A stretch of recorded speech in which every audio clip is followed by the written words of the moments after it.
When people come to the ashram, when they come full-time or they come to do certain sadhanas,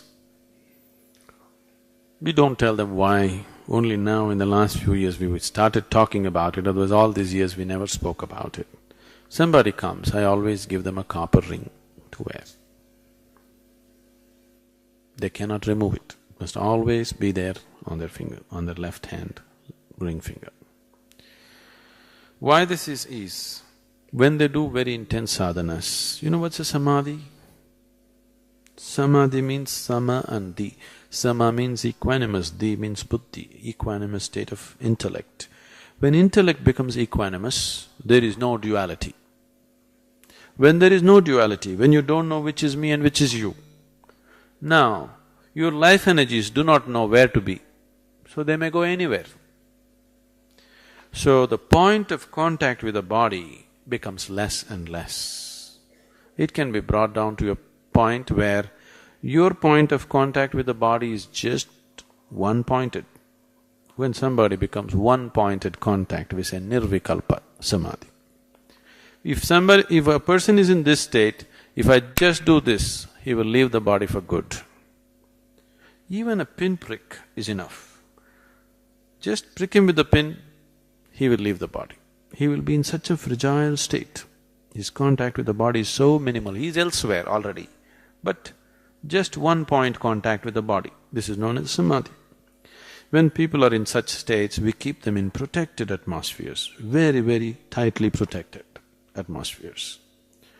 Nobody is allowed to go there except a few people who are prepared for such situations.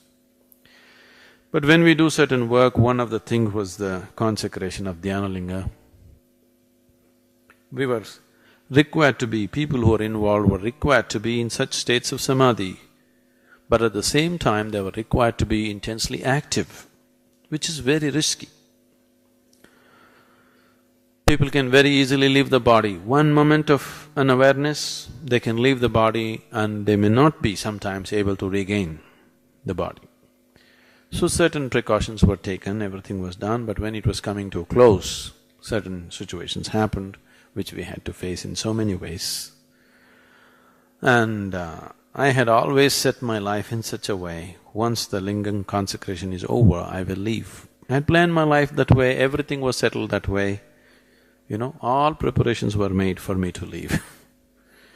But because of certain situations, certain changes that happened in the situation, we made efforts to recover the body.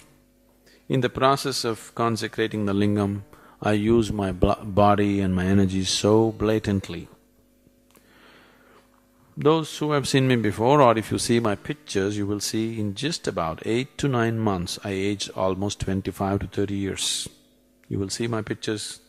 In 8 months' time, I have aged almost 25, 30 years.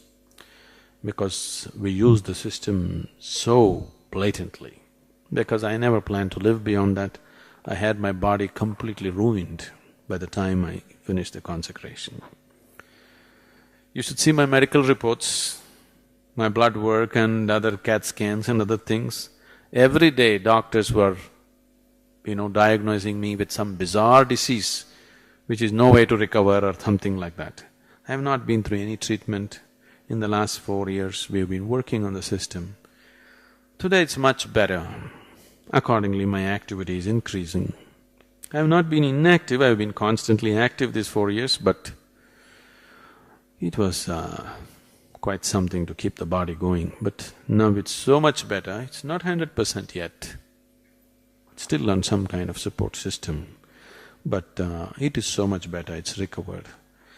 So metal, if you have metal on your body, you will not leave the body accidentally.